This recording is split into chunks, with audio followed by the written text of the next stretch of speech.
In this video, you will know how to set up the GPR in data acquisition mode. In the beginning, turn on your GPR, connect it to your computer, and run the Prism2 software. There are different user interfaces, Smart and Advanced. The keyboard is enabled by default to simplify operating for the standard conditions in data acquisition mode, but if you're planning to use a touchscreen interface, enable the tablet control option in the radar menu. We are entering the data acquisition mode now. This can be done by pressing the Start button on the splash window, by the Start option in Menu Radar, or using the keyboard shortcut Ctrl+A. Please go to the Setup window to tune the GPR. Software automatically detects the type of GPR control unit and shows the corresponding items. Now we are using the Zond X500 control unit. We will describe the Smart mode first. The Smart mode contains the simplified list of GPR settings where the main are scan rate and time range per trace, but it's better to start from the medium adjustment. We would like to note that GPR measures the time and software needs your help to calculate it to the depth on the base of chosen medium and its dielectric permittivity. That's why the user has to choose the proper medium where you are using or will use the GPR. Each medium item in the list has a permittivity value. This value is used for the time recalculation that passed since transmitting at the GPR antenna receiver side. The permittivity helps to calculate the radio wave velocity, and together with the time it gives the depth.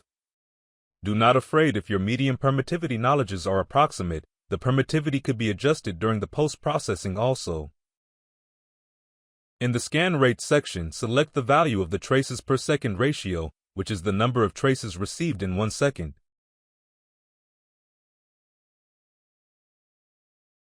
In the range section, a time range is assigned for each sample in the trace, where the entire time range depends on the number of samples in the trace.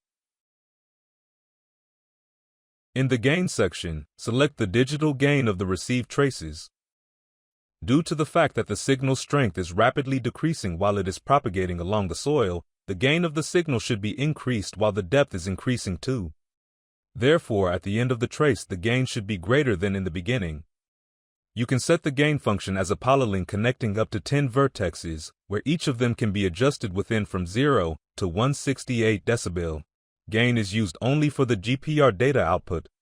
The number of vertexes could be changed pressing keys from 2 to 10 in the digital gain function setup window.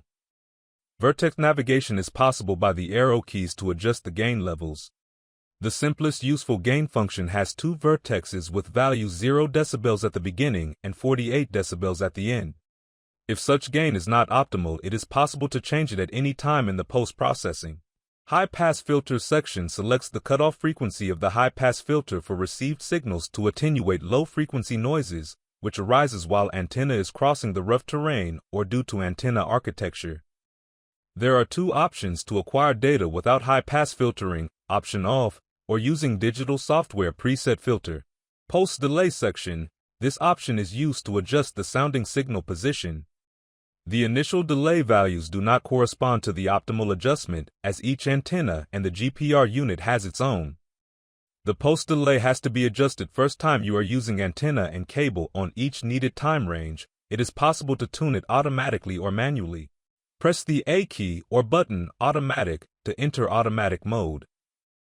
Software automatically adjusts the post-delay for selected antenna and time range. If you would like to adjust the post-delay manually, please try to set the sounding signal to the desired position using arrow keys for fine adjustment and the page up, page down keys for coarse adjustment.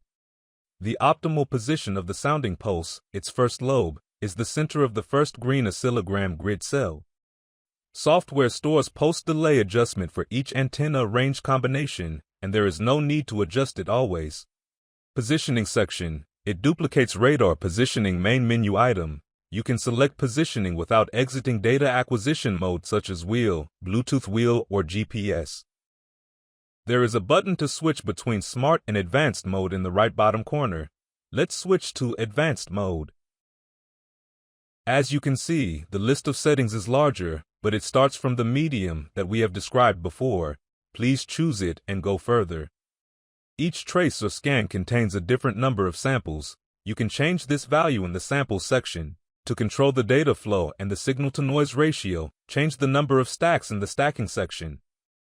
It is opposite setting to the scan rate in the smart mode. While increasing the stacking, don't go overboard with the amount of data, or GPR will start spending a lot of time on each trace. You can see how scan rate is changing while you are changing the stacking. The optimum scan rate for the pedestrian speed is about 20 traces per second. If you would like to use a survey wheel, choose it in the positioning menu like we have described it, the smart mode. Note, the stacking depends on the survey wheel rotating speed and calculates automatically for the wheel positioning. Sounding mode allows you to select a continuous or stepped sounding mode, where continuous is used to get trace by trace automatically, but stepped mode is used to get each trace when user allows it with the spacebar or enter key pressing. Stepped mode is convenient for the rough terrain or bush sides where it is impossible to provide continuous data acquiring, and acquiring is possible in few positions with the clear ground access only. The following sections are exactly the same as in smart mode. In the range per sample section, select the sampling time range corresponding to the maximum depth of detection. Change the gain function as desired. The data is saved without gain, so you can change it at any time during post-processing. In the high-pass filter section, select a preset filter. To adjust the GPR signal in the time window, go to the post-delay section. And finally, if you want to make changes to the positioning type, change it in the positioning section. Now you are ready to start data acquisition. Close the setup window and click the Start button. Let's go!